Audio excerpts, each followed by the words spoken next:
Now this is fun because normally, especially when we do a Call of Duty video here, I know what the Call of Duty video is going to be about. I don't know what this one's going to be about. This is from Who's Immortal. Again, he's 12,000 subscribers away from 1 million. Go subscribe to the man. Get him to 1 million. But he put out a video called "Former Lead Call of Duty Developer Just Exposed This." I have no idea what this is. Somehow I didn't see whatever this Twitter or Reddit thread was, so I'm in the dark. This doesn't happen often, and I'm here for it. So let's do it. Hi, how you doing? Welcome back to the channel. Thank you so much for stopping by. We've got some interesting news that surfaced as of late, as a former director for Call of Duty, a very recent former director, has actually gone to Twitter, or X as of late, and has been talking a whole lot about game development, his thoughts on it, and some things in specific connect a whole lot to Call of Duty, the development that goes into it. He's kind of calling Call of Duty out to a certain extent, saying, hey, this is why maybe things aren't going the best for certain installments and whatnot. It's an interesting, I'm assuming this is a former lead at Sledge because he showed that image, but perspective, and definitely one that is incredibly fresh. So who we're talking about here is actually Greg Risdorf, who is the former creative director at Sledgehammer. He was actually the lead director, creative director for Modern Warfare 3, for instance. Greg was on a lot of the calls that I was a part of back last year for Modern Warfare 3 when the devs would So I used to be invited to those calls, and then I just didn't go to them because they didn't say anything important ever. They're like, we're making all of these changes, and then patch notes would come out in an hour, and it'd be like they just read you the patch notes. So anyway, I stopped going to those. But yeah, so last year, he literally just left. Preview stuff to him. Seems really dedicated to the craft, and I got a lot of respect for him based on those few experiences I had being able to listen to him talk about their process and everything. But this first tweet right away, I mean, this is very obviously something he learned while working on Call of Duty. He says, in my experience, the first 2 years of a 3-year development were wasted. Consistently were wasted. That seems, I wonder what he means by "were wasted." I wonder what he means. I hope he goes in more depth with that. But basically what he's saying there is when you had 3 years to cook a Call of Duty game, they weren't doing it for the first 2. First person, experience driven, in my experience, directly saying Call of Duty, the 3-year dev cycle has a ton of time that is wasted. And that is particularly interesting that he's saying this now, coming in a year where Black Ops 6 currently is kind of been a messy sort of roller coaster. It launched really solid, but then the second season 1 hit, it started just bouncing around all over the place. Some updates were all right, some were insanely busted, and you never know what you're gonna get. Everything's gonna introduce new bugs and glitches, it seems like. But this was a 4-year devved game. Black Ops 6 is the most developed game of all time for Call. And it's rumored that this year's Call of Duty Black Ops 7 was developed the entire time. So 5 years development on it, maybe. Also, maybe not.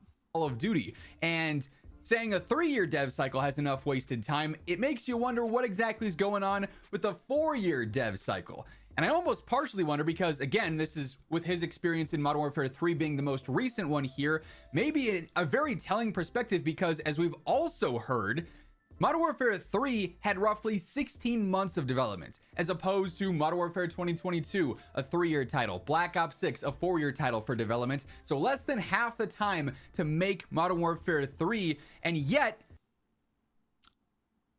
it had a really shitty campaign. Can I just say that? Are we okay to say that? Like, the worst campaign of all time? Like, we're good to say that? So, like, 16 months, cool. Maybe should have had like another half year for the campaign. Objectively looking at it, you can argue about the launch content. Yes, it was a lot of remastered maps and there were some remastered guns and whatnot, but the gameplay was innovating off of Modern Warfare 2, so they had to react to Modern Warfare 2 right away. But so this does bring up an interesting question, okay? This does bring up like a really interesting question. So I don't know if you guys have followed Expedition 33's development at all. That game was made by 33 people in 5 years. Plus they added like a few people in here or there at like outsourcing. 5 years. That game was mad. Everything. Working with the engine. I believe it was the Unreal Engine. Building all of the assets, all of the art, doing all of the work, all of the voiceovers, all of the music, all of it. Call of Duty, let's say Black Ops 6 was made in 4 years. They're using the same engine that has everything on it already. All of the weapons, everything. And I happen to know a lot of the development goes into very little things. Like, for example, voice lines on different operators. A lot of the things for monetization. So the question of like the wasted time and how much time they actually need is very interesting. I hope he talks more about this. You know, and realize, okay, players did not like the movement. They did not like the gunplay. They did not like the complexity of certain things. React to that right away, change that around, fix the bad of Modern Warfare 2, and then also go on to have the single best post-launch content support of all time for Call of Duty. Again, dude, I think I need to do a hot takes episode on Ink Slasher where I talk about how overrated the post-launch support was for Modern Warfare 3. I know, that's why it's a hot take. It was the best. I would need to think of another way to word that, because it was the best support, but it could have been a lot better, right? They had weekly events, they had weekly challenges, a bunch of things that no other Call of Duty games have, and that was great. They did have really cool events like the Get Higher events, but those were few and far between. I guess like it was the best post-launch support. It just could have been better. The events could have been better. A lot of them were just XP events or get kills or things like that. It could have been better, but it was still the best, I guess is what I'm saying. You might not have liked some of the content, you might not have liked some of the events and whatnot, but objectively speaking, the quantity and the quality of it, in he's terms pretty of much saying there the same always thing. being something to do, there always being something like this event here is stupid. It's a dumb event. Like, collect all of these crappy things, like this stupid event, like it just is. And then of course, remember how people were complaining about advertisements? Look, advertisement right there. They've been there for a while. Unique, essentially.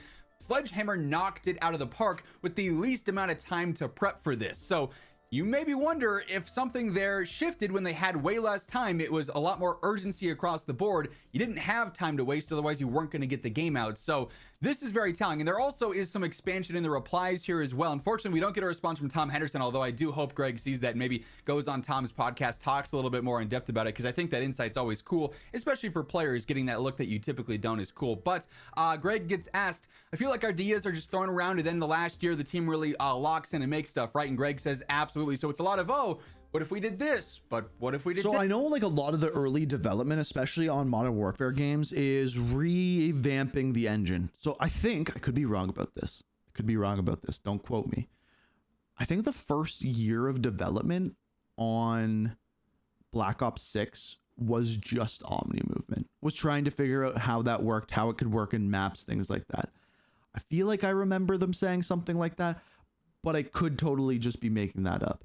But like things like that. And then I remember with Modern Warfare 2019, they talked about how a good chunk of the beginning of that development at Infinity Ward was using like telemetry, the thing where they take pictures and put it into a video game. Photonometry, I don't know the name of it, but they worked a lot on that. So they patter around, figure things out, and then the last year is just slamming their heads against the wall to get the game out. This, and it's like, okay, this could be good, this could be good. What do we do? Oh, we've got a year left. Let's do this. We're rolling with it. And then they come to, you know, the final product, right? Greg also gets asked, we don't know what we're making, into, oh man, we've got to make something. And Greg says, ship it. So, yeah, it seems like based on his experience, at least with the Call of Duty development cycle, things are a lot more messy the first while of it. And then the last bit, That's interesting though, because he's the creative director. It's a pretty high position. That is a leadership issue.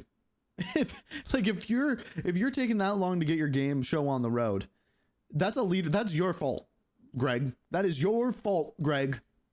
Sort of scramble, if you will, is where most of it comes to fruition. Not a great look for Call of Duty, especially given the you know, products that we've seen in the recent years with how problematic some of them have been.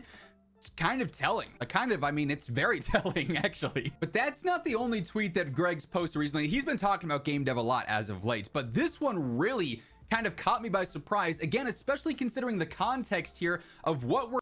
I'm pretty sure this image that's down here, I don't know what it says, is AI. Look at the O's and everything, the way that it's warped. That's AI. We're coming off of with Modern Warfare 3, as I just alluded to, one of the best post-launch support years ever for COD, if not the single best, I would say by a decent margin. We killed the soul of progression when we started bribing players to show up. Hey, come check out this. You'll get this new weapon. You'll get this bonus blueprints. You'll get... Show up every day and you'll get double XP. That's the only thing you will get. Everything else you got to pay for, but you will get one double XP. This bonus camo. Daily rewards, time gates, come back tomorrow mechanics. They worked for a bit, but now they feel like chores. And I would say more so, that's where I feel like with Black Ops 6 at times right now, especially with like the event updates, there's nothing special about them. Modern Warfare 3 had so many, and you also had so much else to do, whether it was grinding your weekly aftermarket parts. And you know what? This is a good point that Zach is saying here, because yes, you may have had weekly events that were all XP, but you also had these. So that's a good point. Those challenges on top of a new event where maybe it was just XP based and you're going to complete that and get a cool reward just by doing some of your other stuff. That's fine. But then sometimes it was a collection based event. Sometimes it was the get higher events where you had to do very specific challenges in a mode that was entirely new. Sometimes it was doing specific challenges within modes, getting a certain amount of kills in Warzone or multiplayer, using a field upgrade X amount of times. They switched it up enough that it was like, okay, yes, it's the same sort of cycle here. Sometimes it's XP, sometimes it's collection, sometimes it's challenges, but it still felt fresh because it wasn't just spammed the same thing. Whereas Black Ops 6 is, hey, earn XP or pick up this reskinned, collectible drop item that comes out of a chest in Warzone or comes out of a body in multiplayer or zombies. There's no life to them, it feels like, and the rewards also just feel lackluster compared to Modern Warfare 3. Greg goes on to say, players aren't dumb, they know when they're being manipulated. Like, Call of Duty obviously is all in on the, we got to get players to play for as long as possible. What they do the FOMO more and harder than anyone else. You do to hold their retention for as long as possible. Okay, we'll do these events every so often. We'll make the new weapons the absolute meta choices in the battle pass, so they got to go through and either buy our bundles or they're going to spend all the time getting up to the pass and then spend all the time max leveling them to get the actual loadout for it. Modern Warfare 3 shared similarities there too, but there was also, like I said, I think just more depth to it, which made it more enjoyable and feel less like a chore. He includes this graphic, new chore unlocked, daily chores. Like, considering unlocks in a video game, like Call of Duty, for instance, a chore defeats the whole purpose of it being. So I think this is a bigger problem with video games as a whole. I think there's a lot of like open world RPGs, for example, that a lot of like the missions and side missions just feel like chores. I think Assassin's Creed is a really good example of that. If you played the most recent Assassin's Creed Shadows, they basically give you a chore list. And even after you beat the game, there's just more chores for you to do. And the difference between a video game and a chores list is those chores have to be something you enjoy doing. And slowly that chore list now becomes a to-do list. And then if you do it extremely well, that to-do list becomes a bucket list. That might have been the smartest thing I've ever said on this YouTube channel. That's a goddamn good analogy. A video game, even when this game is my job, which it really will never actually feel like that, if it feels like a chore, it's missing the mark. You want to play this game for fun, to relax, to hang out and enjoy yourself, and instead it's like, oh, I have to get on, I have to do this event because I need this gun, otherwise I'm gonna get slammed the next time I try and drop into Warzone, right? It's taking away from the core element of it. Again, Greg does expand in the replies here. He gets asked by Chad, who we've talked about a lot here on the channel with some of the great stuff he does on the community Trello, saying, this is a loaded question, but is seeing these manipulative progression models giving you ideas to potentially reverse the damage done? How we make games feel less chore-like? Is it outright removing certain challenges, times content, daily rewards, a mix of removing and supplementing with new progression systems, something that his answer is very right here. Lasts longer. So you start the day one game and it goes, for months before you're going to see an end game. Or is that too overwhelming for casual players? It's definitely a hard balance to hit. But Greg says you have to focus on making engaging and interesting content. Focus on systems that bring players together and allow them to find the depth and connection together to keep them coming back. And maybe the engaging and interesting part is what Modern Warfare 3 really succeeded in, because like I just alluded, they did it better than other games. Like that is what they succeeded in. I think if you would have taken the model that Modern Warfare 3 had improved the prestige system greatly, for that matter, like a way better prestige system, and then had all of the other mechanics, you're on the road to something really good. Alluded to, yes, the event styles were not drastically different, although they did have more challenge-based ones, it seems, or unique ones like Get Higher and whatnot. But you had, engaging content. You had cool camos that players absolutely wanted to go for. You had really cool aftermarket parts that players wanted to go for, especially when some of them ended up being stronger, more meta tier options, right? Whereas Black Ops 6 is like, hey, we've got a weapon blueprint for the aims.